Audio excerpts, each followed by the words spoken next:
আওয়ামী লীগ শেখ হাসিনা পালিয়ে যেতে বাধ্য হয়েছে। আজকে আমরা মুক্ত হয়েছি, আজকে বাংলাদেশের মানুষ মুক্ত হয়েছে, ওলামায়ে কেরামগণ মুক্ত হয়েছে। তাদের কণ্ঠ আগে স্তব্ধ করে রাখা হয়েছিল, বন্ধ করে রাখা হয়েছিল।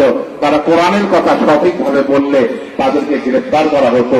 এই ইসলামী ব্যবসার জন্য অনুমতি নেওয়ার জন্য ওসির কাছে দরখাস্ত করা লাগতো, এসির কাছে দরখাস্ত করা লাগতো, এডিসি সার্বিকের কাছে দরখাস্ত করা লাগতো। যার কারণে কোরআনের জালসা বন্ধ হয়ে গেছিল বাংলাদেশের 16 বছরে। একটা ইসলাম বিদ্বেষী সরকার ছিল বিগত 16 বছরে। আপনারা অবশ্যই জানেন, আমি বক্তব্য দীর্ঘায়িত করব না।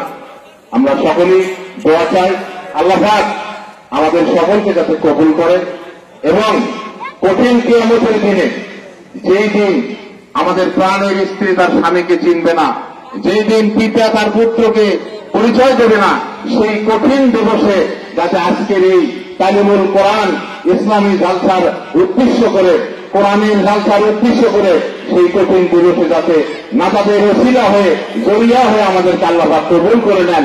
সকলে বলি আল্লাহুম্মা আমিন। ওয়া আখিরু দাওয়ানা আলহামদুলিল্লাহি রাব্বিল আলামিন।